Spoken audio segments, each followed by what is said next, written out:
నమస్తే welcome to our channel. ప్రస్తుతం మనతో Vedic astrologer, tarot reader, crystal healer Anupama గారు ఉన్నారు. వారితో మాట్లాడదాం. నమస్తే అనుపమ గారు.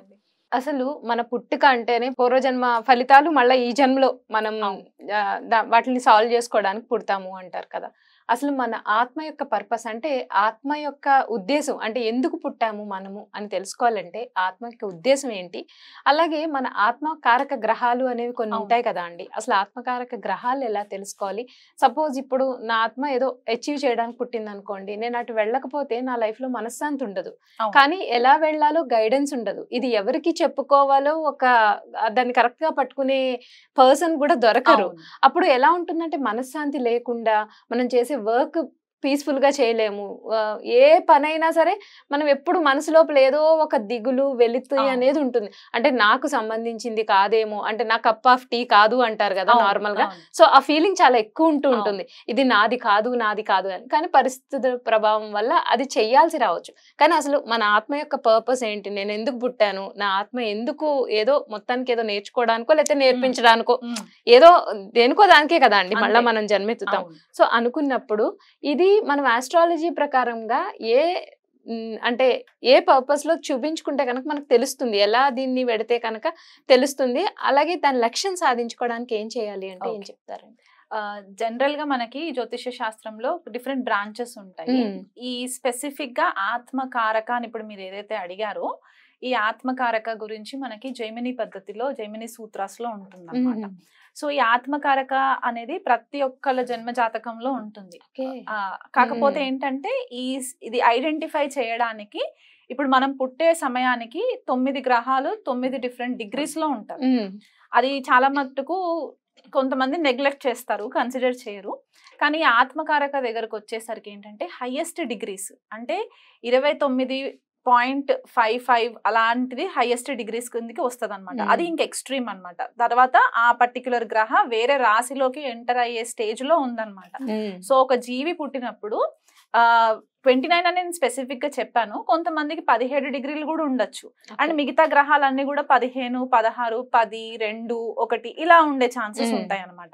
సో ద హైయెస్ట్ డిగ్రీ ఏదైతే ఉంటుందో అది మనకి ఆత్మకారక గ్రహ కిందికి కన్సిడరేషన్ లోకి వస్తుంది. సో ఇప్పుడు కొంతమంది ఏంటంటే రాహుని కన్సిడర్ చేస్తారు, కొంతమంది రాహుని కన్సిడర్ చేయకుండా ఉట్టి 7 గ్రహాలు మాత్రమే తీసుకుంటారు. కేతుని దీంట్లోకి తీసుకోరు, ఎందుకంటే కేతు మోక్షకారకుడు కాబట్టి ఇంకా అల్టిమేట్ గా మనకి మోక్షమే కాబట్టి ఆయనని కన్సిడరేషన్ లోకి తీసుకోరు అనమాట. సో ఇప్పుడు 7 గ్రహాలు 7 రకాలుగా మనకి డిఫరెన్సెస్ చూపిస్తుంది. ఇప్పుడు మీకు మీ జన్మజాతకంలో మీ ఆత్మకారక గ్రహ ఏదైతే ఉంటుందో అది నాతో మ్యాచ్ అవ్వాల్సిన రూల్ ఏం లేదు. సో కొంతమందికి చంద్రుడు ఆత్మకారక అవ్వచ్చు, గురుడు ఆత్మకారక అవ్వచ్చు, శుక్రుడు ఆత్మకారక. సో ఆ గ్రహం యొక్క కారకత్వాసు వీళ్ళ లైఫ్ లో ఒక ప్యాటర్న్ లాగా కనిపిస్తూ ఉంటాయి అన్నమాట. అంటే వాళ్ళకి చాలా మంది ఏమంటారంటే మనకి శాస్త్రం ప్రకారము కింగ్ ఆఫ్ ద చార్ట్ అని చెప్పేసానంట. కింగ్ యొక్క గ్రహం అంటే అంత స్ట్రాంగ్ ఎనర్జీస్ ఉన్న ఒక గ్రహం అనమాట. కొన్ని గత జన్మల నుంచి ఈ గ్రహము లెసన్స్ నేర్చుకుంటూ ఈ స్టేజ్ వరకు వచ్చిన గ్రహం అయిపోతుంది అనమాట. అంటే ఈ పర్టిక్యులర్ గ్రహం యొక్క కారకత్వ పైన వీళ్ళకి గ్రిప్ ఎక్కువ ఉంటుంది. కాకపోతే ఇక్కడ చాలా మంది అనుకునేది ఏంటంటే పాజిటివ్ ఇస్తుంది అని. పాజిటివ్ ఇవ్వాల్సిన రూల్ ఏం లేదు. ఇక్కడ మనం వచ్చింది లెసన్స్ నేర్చుకొని మనము జనరల్ పబ్లిక్ కి మనం ఏ రకంగా మనము సహాయపడగలము అనే ఒక కాన్సెప్ట్ ని కూడా మనకి ఆత్మకారక గ్రహం చూపిస్తుంది అనమాట. మనం ఏం నేర్చుకుంటాం, మనం ఎదుటి వాళ్ళ దగ్గర నుంచి మనకి ఏం లెసన్స్ నేర్చుకునేవి ఇంకా మిగిలిపోయి ఉన్నాయి అనేది మనకి ఇక్కడ చూపిస్తుంది. మీరు పర్పస్ అన్నారు, చాలా మందికి ఏంటంటే డబ్బులు బాగా సంపాదించుకోవాలి, ఇల్లులు కొనుక్కోవాలి, లేకపోతే మ్యారేజ్ అవ్వాలి, మంచి వైఫ్ రావాలి, ఇవన్నీ మనకి మెటీరియలిస్టిక్ వేలో మనకి కనిపిస్తుంటాయి. కొంతమందికి ఏంటంటే ఆధ్యాత్మికంగా ఎదగాలి అని చెప్పేసి వస్తూ ఉంటారు. సో అలాంటి వాళ్ళు కూడా మనకు కనిపిస్తూ ఉంటాయి. ఈ గ్రహము యొక్క దశ అంతర్దశలు వచ్చినప్పుడు ఏంటంటే చాలా ఇంపార్టెంట్ రోల్ ప్లే చేస్తుంది అనమాట మన లైఫ్ లో. ఇప్పుడు ఫర్ ఎగ్జాంపుల్ చంద్రుడు ఆత్మకారక గ్రహ అయ్యాడు అనుకోండి, చంద్రుడికి హైయెస్ట్ డిగ్రీస్ ఉన్నాయి.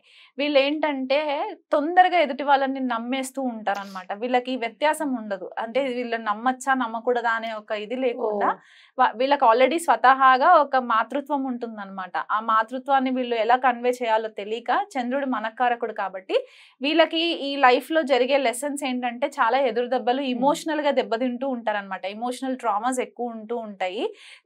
చిన్న వయసులోనే మదర్ ఒక రోల్ ఎక్కువ అయిపోతూ ఉంటుంది అనమాట.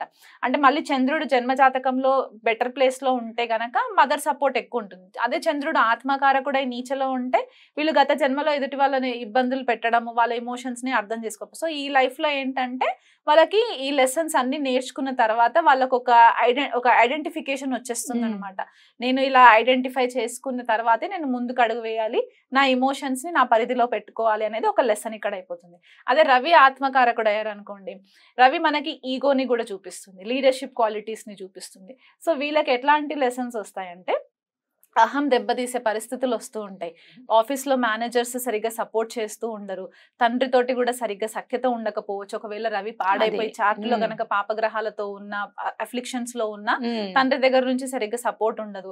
లేదా కొన్నిసార్లు స్ట్రాంగ్ గా వాళ్ళకి రాహుకేతుతో కనుక రవి కలిసి ఉంటే గనక చిన్న వయసులోనే తండ్రి కొద్దిగా సెపరేట్ అవ్వడము, లేకపోతే వాళ్ళ లైఫ్ లో ఉండకపోవడము. వీళ్ళకి చిన్నప్పటి నుంచే అహం దెబ్బతీసి వీళ్ళని ఇన్సల్ట్ అయ్యే పరిస్థితులు తీసుకొచ్చే లెసన్స్ నేర్చుకుంటారు అనమాట. సో దట్ వీళ్ళ ఆత్మ శుద్ధి జరుగుతూ ఉంటది అనమాట. ఈ ఏవైతే లెసన్స్ నేర్చుకోవడానికి వచ్చారో అది గత జన్మలో వీళ్ళు ఎదుటి వాళ్ళని వాళ్ళ పవర్ తోటి అబ్యూజ్ చేసిన వాళ్ళు అయి ఉండొచ్చు.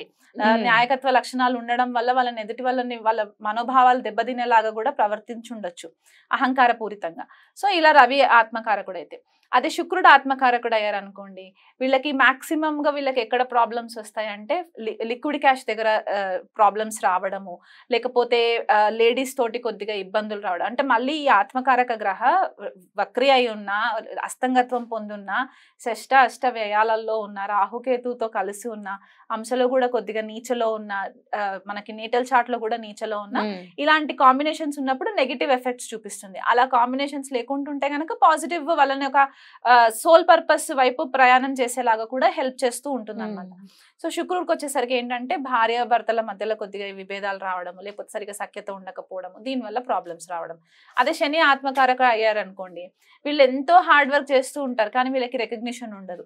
ఇంకా తక్కువ స్థాయిలో ఉండేలాగానే వీళ్ళకి కెరియర్స్ అన్ని కూడా అట్లాగే ఉంటాయి అనమాట, ఒకరి కింద పనిచేస్తూ ఉండేలాగా. కొంతమందికి ఏంటంటే శని ఆత్మకారక అయ్యి ఉచ్చ స్థితిలో ఉంటే వీళ్ళు న్యాయకత్వ లక్షణాల్లో ఉండడం వల్ల కూడా వీళ్ళు కొద్దిగా మాస్ పబ్లిక్ ని కంట్రోల్ చేసేలాగా, అంటే పొలిటీషియన్స్ లాగా అవ్వచ్చు, లేకపోతే లేబర్ క్లాస్ కి కొద్దిగా లీడర్స్ లాగా ఉంటారు కదా, అలాంటి వాళ్ళకి కూడా వీళ్ళు కొద్దిగా సపోర్ట్ చేసే వాళ్ళలాగా కూడా ఉండే ఛాన్సెస్ ఉంటాయి అన్నమాట.